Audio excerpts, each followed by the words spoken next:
Hello everybody, this is Eric Virathaler of Virathaler Studios, here once again. So, I know I'm late, I'm very late. The movie came out nearly a year ago now, but better late than never, right? So last night there was a screening of Oppenheimer, and if you're friends with me on Facebook, you would know that I went to go see it. Saw it with my friend Ben. What did I think? I really enjoyed it. Now, I did enjoy the movie, and if somebody else wants to say that they thought it was the best movie of last year, I'll say, yep, I totally get why that you would say that, but my own opinion, I'm just speaking on my behalf. I would say that Godzilla Minus One was the best movie of last year. Which is kind of ironic that I say that, because there are people out there who have suggested that you could interpret Oppenheimer as a prequel to Godzilla. Now, depending on what timeline of Godzilla that you're talking about. But that does make sense. I mean, Godzilla was created by the atomic bomb in most of the Godzilla movies. So, you could interpret it that way. But what did I think of Oppenheimer? Really good. It's a very long movie. And even though I do think that the movie justified its length, I can see this movie not being for everyone. Because I can understand that some people may not like the length, and some people may not like that this movie is very dialogue heavy. There is a lot of dialogue in this movie and not that much action. So because of that, I'm not saying that brings the movie down by any means. I'm just trying to be empathetic about why this may not be some people's cup of tea. But hey, you know, there's that saying that you can't please everyone, and at that point they might as well should just go watch some other movie then. So with that in mind, how there's a lot of action and not really there's a lot of dialogue and not much action, I say that it's because that it really dives into the ethics of what Oppenheimer did, and it really dives into his psyche. Like, what would that do to somebody mentally, knowing that they created an atomic bomb that killed numerous people? I love that they did that. I loved the music, and I guess I've gotten so used to CGI in movies that I thought that, spoilers, where you see the bomb itself, I thought it was just CGI, but no, that was not CGI. Wow. I mean, shouldn't it be a surprise, because Christopher Nolan is known for using as little CGI as possible. He's more into practical effects, so kudos to Christopher Nolan. And the acting was phenomenal.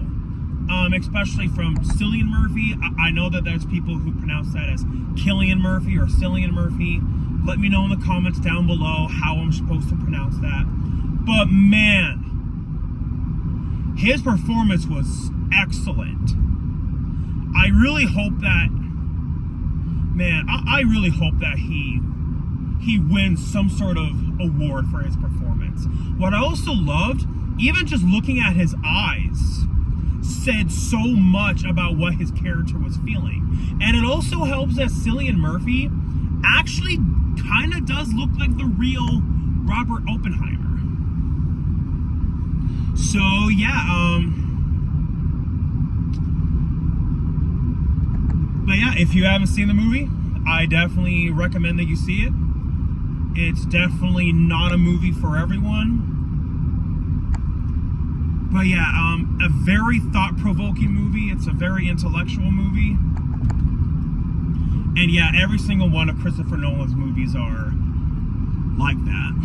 And it's impressive for Christopher Nolan, like with the career that he has had. I mean, they've all gotten really good reviews. They all have done very well at the box office. And yesterday I got curious and I just looked up his filmography. His very first movie cost $6,000. $6,000! And look at where he's at now. Oppenheimer had a budget of $100 million.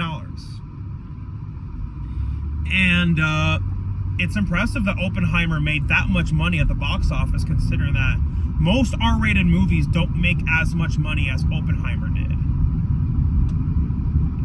But yeah, from what I can tell, Oppenheimer made approximately $900 million worldwide. That's almost $1 billion. So, yeah, that's really impressive. And I also liked seeing a lot of the other actors in the movie. Like, a lot of big names were in it, had very small roles, but even then, they were still memorable. Like, Dane DeHaan was in the movie. I haven't seen him in a movie in a long time, so it's great to see that he's making a comeback. And forget the guy's name from Drake and Josh. I haven't seen Drake and Josh in nearly 20 years, but one of the actors from Drake and Josh is in the movie. So yeah, that's one heck of a comeback for him. And Robert Downey Jr., oh my God, his performance was excellent. Like, the only thing that really made him recognizable as Robert Downey Jr. was just his face. His performance was so different from every other role that he's done. Now, let's face it, in a lot of Robert Downey Jr.'s movies, I kind of feel like he just plays himself. But in this, man, that was excellent. Like, that was such a good performance where I'm starting to debate if this is a better performance than what he did in the Iron Man films.